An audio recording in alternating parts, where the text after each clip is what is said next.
me apresentar primeiro e depois deixar aqui para o nosso querido professor Jerônimo se apresentar. Eu sou Luiz Felipe Pinheiro, sou advogado criminalista aqui em Natal e ensino em várias universidades, tanto em graduação quanto pós-graduação. Eu ensino as disciplinas de Direito Penal, Processo Penal e Direito Constitucional. E aqui no curso do ITEP eu estou com vocês com a disciplina de Direito Constitucional, mas também vou participar dessas lives de Direito Penal. E aqui ao meu lado nós temos o doutor Jerônimo Rolim. Então, doutor, pode se apresentar ao público. Muito obrigado, Luiz. Bom, é pela segunda vez que eu já estou comparecendo aqui com relação a esse concurso do ITEP. O meu nome já foi dito aqui por Luiz, Jerônimo Rolim, eu sou professor também da disciplina de Medicina Legal na Universidade Federal do Rio Grande do Norte e na Universidade Potiguar. Exerço também a função de médico legista no Instituto Técnico Científico de Polícia. Esse já é o terceiro concurso que eu estou participando com relação à Polícia Técnica. Muito bom. Pessoal, aqui finalmente consegui colocar o site, tá ok? Caso vocês queiram se inscrever novamente ou avisar para algum colega que não pôde ver a live, vocês podem ver aqui o cptrilhas.com.br para que vocês consigam ver depois gravado o aulão. Hoje o nosso assunto vai ser os crimes contra a dignidade sexual, tá ok? Então nós temos aí, vamos pegar uns pontos de processo penal, de direito penal que estão no edital e também na parte lá de criminalística nós vamos trabalhar com esses crimes contra a dignidade sexual e vamos trabalhar um pouquinho como é o formato do curso de vocês. Nós vamos responder aqui algumas questões do nosso simulado e aí como é o nosso curso, respondemos a questão e comentamos e aí você já consegue pegar um pouquinho do estilo, do esquema que nós vamos trabalhar. Tá certo? Podemos começar então? Podemos, doutor? Começar.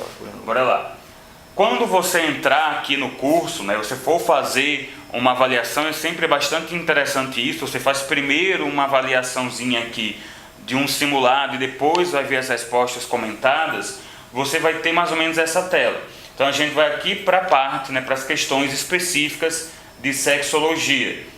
Então, primeira questão que nós temos aqui, ela diz o seguinte: não é um ato libidinoso diverso da conjunção carnal.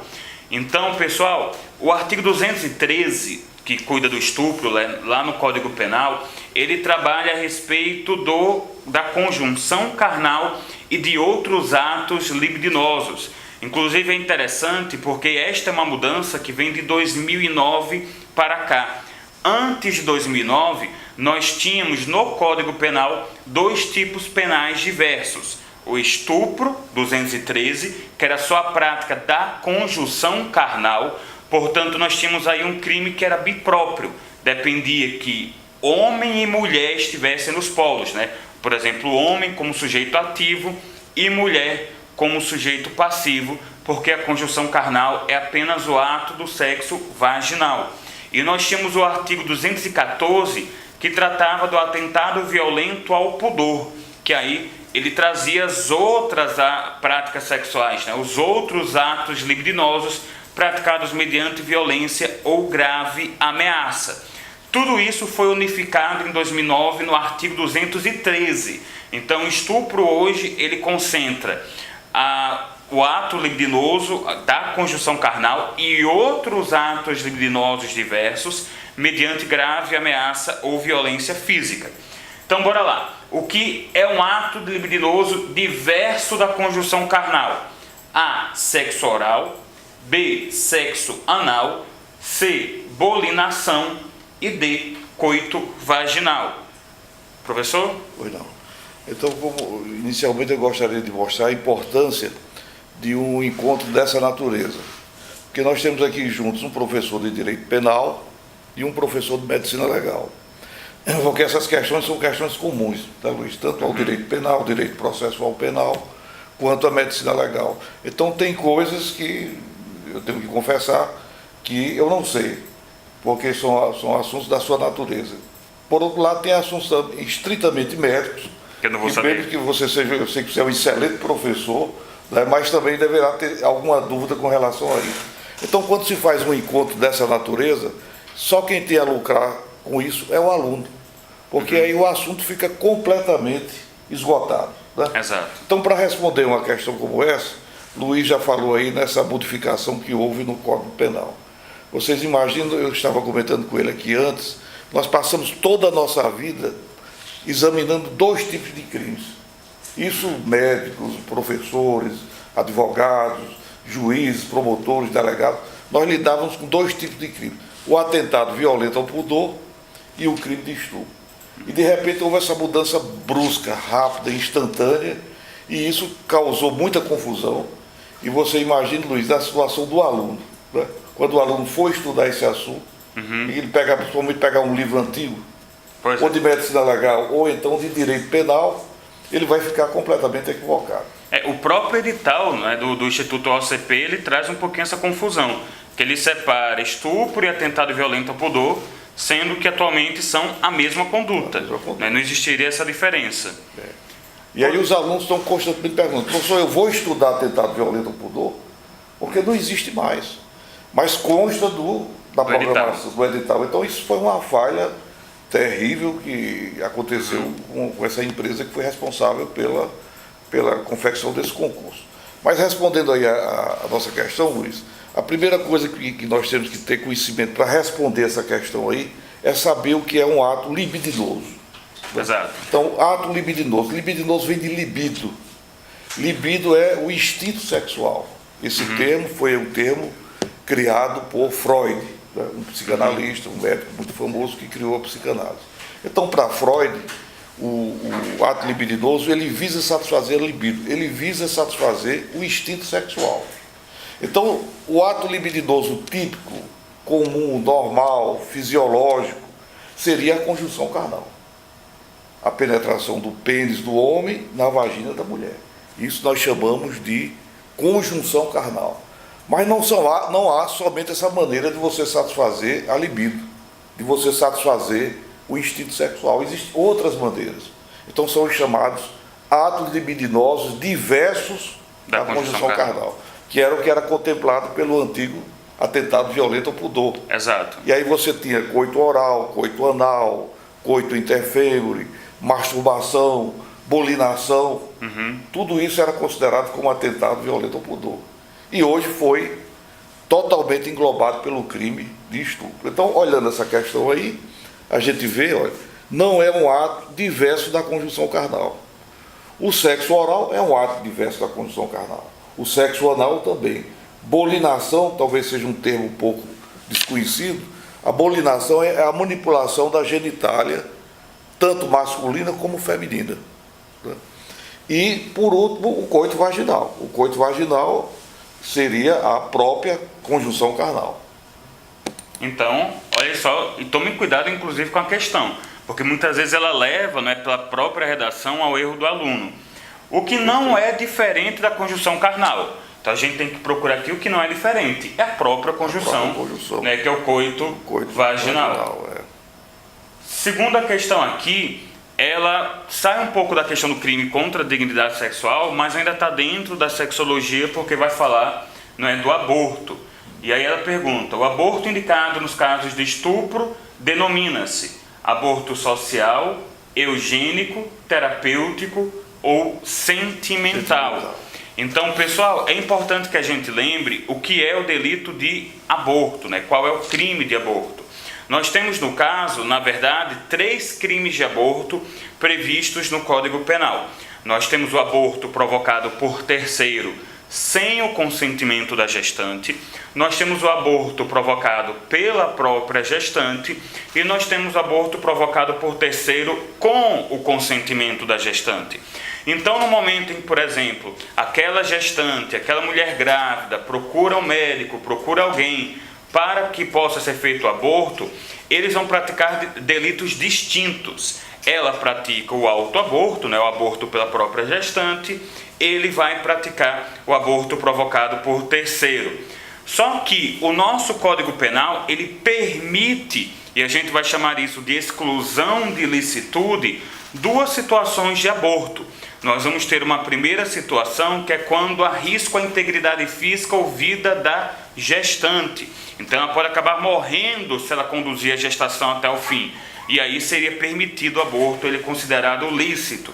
O segundo caso previsto no Código Penal é aquele aborto, não é, quando há um crime sexual, ou seja, quando a gestação provém de um estupro.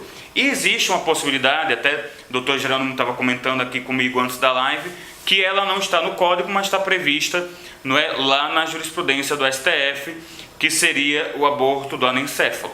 E aí a gente tem aqui a questão da gente identificar a nomenclatura, né? Que tipo de aborto a gente se encontra aqui quando a gente fala do aborto pelo estupro? Se seria o social, eugênico, terapêutico ou sentimental?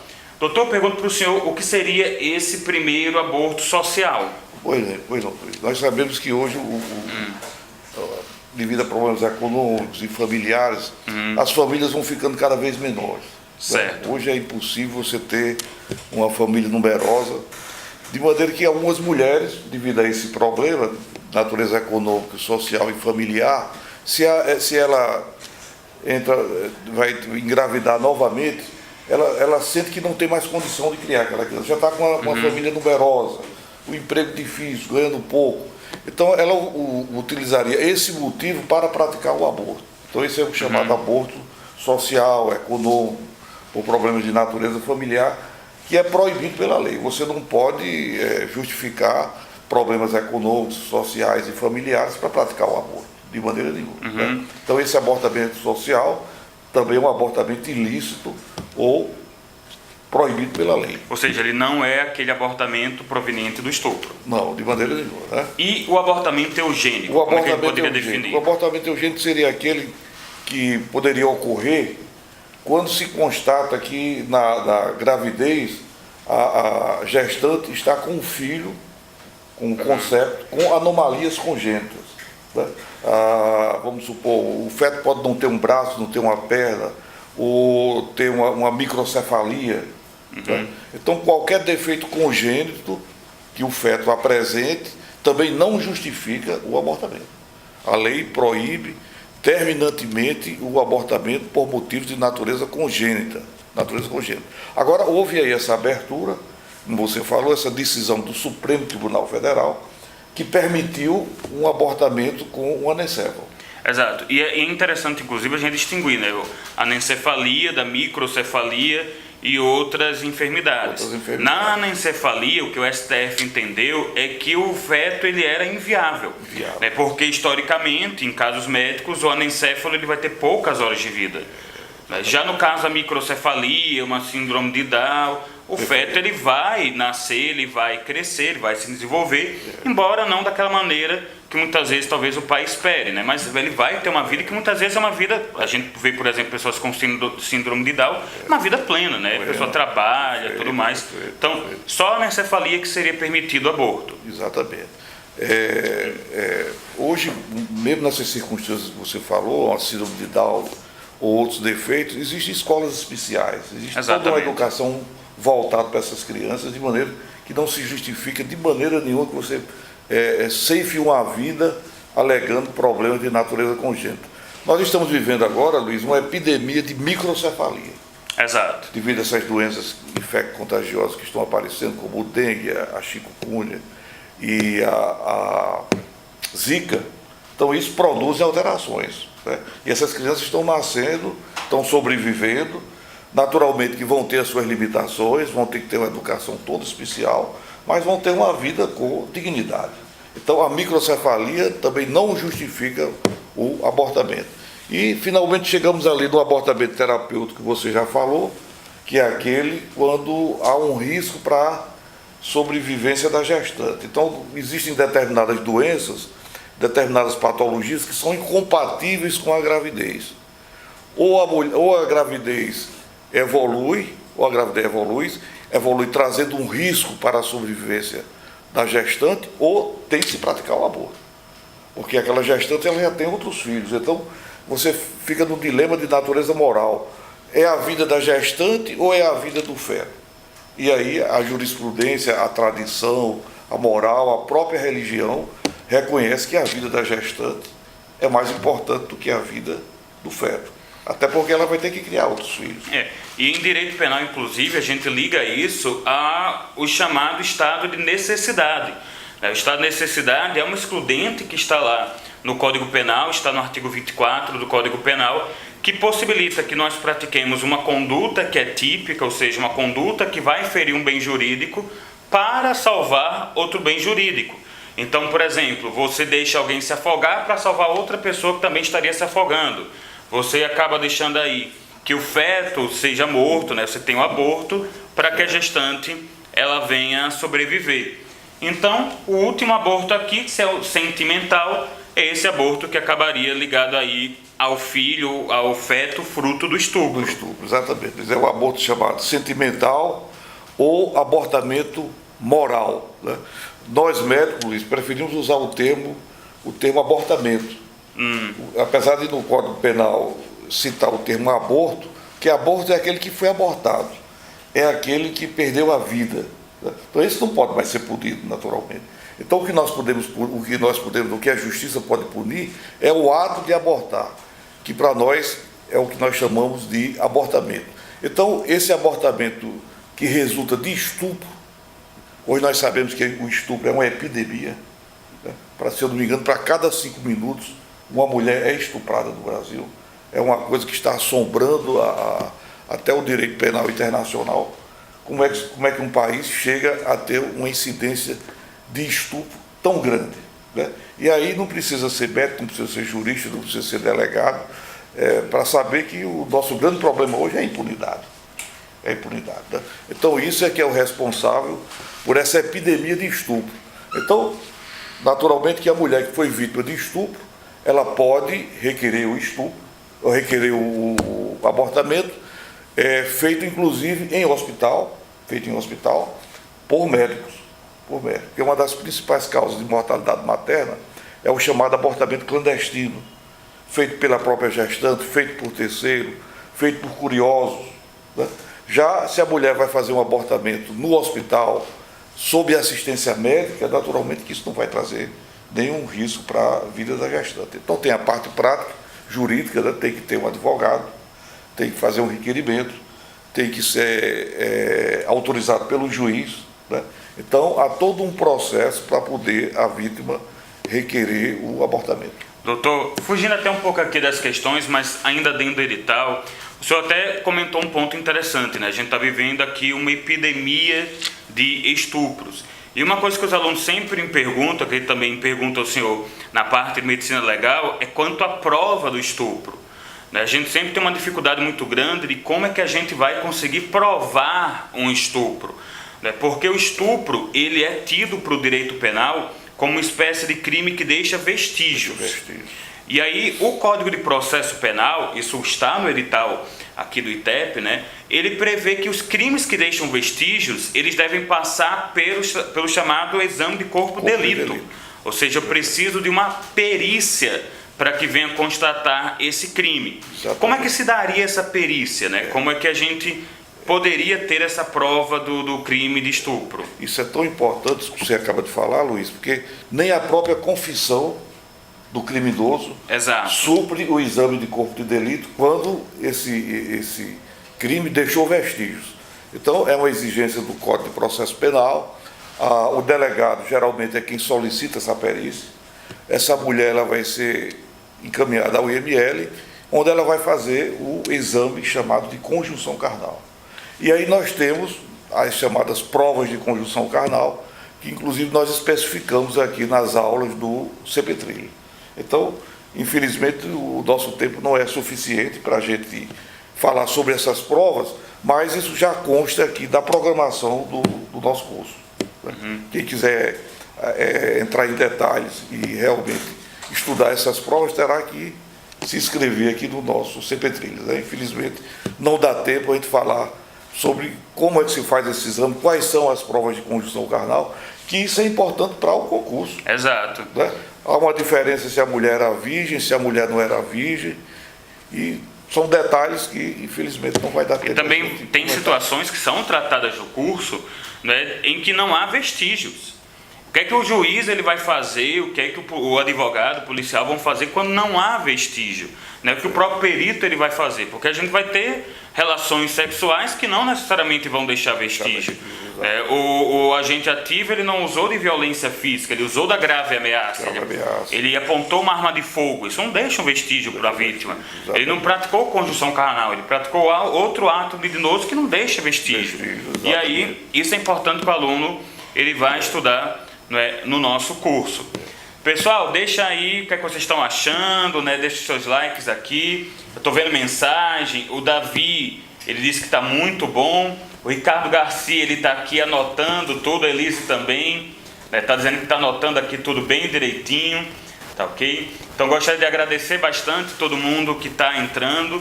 É importante que vocês, pessoal, que vão se preparar para um concurso, né, estejam sempre assistindo aulas, estejam fazendo questões. Fazer questão, responder a questão é extremamente importante para a fixação de um conteúdo, tá ok? Quando você estuda ali as maneiras de fixação de conteúdo, apenas ter aula é uma das maneiras que menos deixa fixado. A aula é importantíssima, eu como professor reforço isso. Mas você fazer uma questão, exercitar a sua cabeça, isso é importantíssimo e a gente tem isso aqui no nosso curso, tá ok? E é uma maneira ótima, você tem a questão, você faz a questão e aí depois você tem uma explicação bem direta, bem objetiva, da maneira como a gente está conversando aqui quanto aos delitos, tá ok? E aí é sempre importante que vocês consigam fazer também essa interdisciplinariedade. Estuda um pouquinho de penal e processo, aí vamos estudar um pouquinho de constitucional. É importante lembrar, por exemplo, que nas nossas matérias de constitucional, lá no edital, cai órgãos de segurança pública, então isso tem uma relação aqui quando a gente estuda o crime de estupro, né? Então quem vai, por exemplo, investigar um crime de estupro? Quem é que tem essa posição dentro dos órgãos de segurança pública? A gente tem lá o artigo 144 da Constituição Federal que trata desses órgãos de segurança pública, e aí ele vai falar da Polícia Civil. A Polícia Civil que tem o papel de polícia judiciária, polícia que vai, não é, conduzir inquérito, e a polícia científica, o ITEP, né, aqui como o nosso doutor Jerônimo, vão dar esse apoio que é necessário em um inquérito policial para que a gente possa ter o oferecimento de uma denúncia num caso de um crime de estupro, né, ou então de repente num caso de crime como aborto, tá ok? Professor, o senhor quer fazer alguma última consideração? Gostaria de dizer o seguinte, Luiz, vocês estão se preparando para um concurso, né? A primeira vez quando eu fiz o meu concurso para o IML, pra você ter uma ideia, ainda do século passado, acho que você não era nem nascido ainda, eram 5 candidatos para 5 vagas. As questões eram subjetivas. Então hoje nós sabemos que os concursos são nacionais. A concorrência é cruel, brutal. Só para médico legista nós vamos ter 1.300 e poucos candidatos. Nossa. Na minha época foram 5 candidatos para 5 vagas. Então, como estudar para passar num concurso dessa natureza? Existem 3 maneiras de você estudar. Ou você frequenta um cursinho com aulas presenciais, é importante, tem suas vantagens, também tem suas desvantagens, porque hoje ninguém tem mais tempo. Geralmente essas pessoas que vão fazer o concurso, às vezes já exercem outras atividades, passam o dia trabalhando. Então, um cursinho dessa natureza, como nós estamos fazendo aqui, seria o ideal, né? A única maneira que eu acho que não é boa de você estudar para passar num concurso hoje, Luiz, é você estudar sozinho. Isso aí eu acho impossível, porque existem questões, a finalidade do concurso não é medir conhecimento. Não sei se você concorda comigo, mas pelas questões que eu tenho feito, eu durante esses 40 anos que venho acompanhando o concurso, Luiz, eu já tenho um banco de questões bastante, do ponto de vista quantitativo, né? E eu tenho analisado o seguinte, que a finalidade não é medir conhecimento, a finalidade é selecionar, hoje, né? Devido ao grande número de candidatos. Muito bem, então para selecionar, eles vão utilizar determinados artifícios, que hoje a gente chama, os próprios alunos criaram esse termo, as denominadas pegadinhas, né? Que são questões você pode se deparar, pelo menos na minha área, eu já vi questões dessa natureza, não sei se você já viu, você tem uma alternativa correta e completa, e uma alternativa correta e incompleta. E aí você tem que cravar naquela alternativa que está completa, tá, e correta. Então são esses detalhes que é importante o auxílio, a colaboração de um professor, quer seja na parte presencial, quer seja na parte online, como nós estamos fazendo aqui. Até porque tem as questões de natureza prática, na sua área, direito processual penal e direito penal, existem conhecimentos práticos, que não estão nos livros. Na minha área também existe. Então, essas questões são solicitadas nos concursos. Não é para medir conhecimento, porque a prática você vai exercer depois. A finalidade é selecionar. Daí a importância de você frequentar um curso dessa natureza, de assistir esses debates que nós estamos fazendo aqui. Porque existem matérias que são comuns à medicina legal, ao direito penal, ao direito processual penal, né? Eu vou esclarecendo alguns aspectos, você vai também, de maneira que a gente complemente, e assim nós estamos prestando um auxílio àquele candidato que vai realizar o concurso. E uma coisa também interessante, né, é que nos casos de violência sexual, qual é o período que eu posso detectar o sêmen na perícia? E aí, novamente, nós vamos ter o Dr. Jerônimo explicando, não é, essa situação. Então, vocês têm essa opção e também tem outra opção, pessoal, de que vocês possam, deixa eu colocar aqui no silencioso, vocês possam assistir uma resolução completa. Então, já fiz os simulados, eu quero só ter aula. É uma aula inteira, blocos de 20 minutos com resolução de questões, tá ok? Então, a direção, tem mais alguma coisa que quer observar? Só o site para o pessoal escrever. Para quem quiser reprisar, a gente vai entrar no site, desce na barra de rolagem aí, quando ele vai fazer. Aí já é o evento do dia 18, que vai ser com Alex Mendes, Dr. Jerônimo e professor Luiz Felipe novamente. E aí o formulário. Esse formulário é importante para vocês conseguir reprisar essa videoaula. Então, se você, enfim, a pessoa perdeu, não teve como assistir a aula, ou pegou no meio, já pegou o bonde andando, só é fazer aqui a inscrição que você vai conseguir reprisar. E outra, acompanhar todas as notícias e informações que a gente vai estar colocando e outras surpresas. Então é isso. Então, pessoal, fico aqui, tá ok? Um abraço para vocês, muita sorte. Eu sei que a gente fala, né, da questão de quantas pessoas estão concorrendo, porque é para dar a realidade para vocês de que há um concurso acirrado, de que vocês devem estudar, mas tem uma coisa que um amigo meu dizia, e é verdade, vocês só precisam de uma vaga. Pode ter 500 pessoas concorrendo, uma vaga que é necessário que essa vaga seja de vocês. E para isso vocês têm que estudar, se dedicar e com bastante calma, não se desespere, tá ok? Professor, a despedida do senhor. Não, apenas aconselhar mais uma vez que é muito importante num concurso como esse, a concentração, foco, né? Eu sei que é um sacrifício, você vai ter que sacrificar a sua vida familiar, seus divertimentos, né? Mas é importante que você estude, e estude muito, porque a concorrência que você falou está muito acirrada, a concorrência está acirrada e exige, pelo menos nesse período, dedicação exclusiva. Isso que você falou aí com relação ao código também é muito importante, porque o código ele é atual. O código só modifica de 50, 40, 50, 60 anos. E os livros não. Os livros, cada ano você já vê uma edição diferente. Então, de repente, você pode estudar um assunto no livro que o próprio código já tem modificado.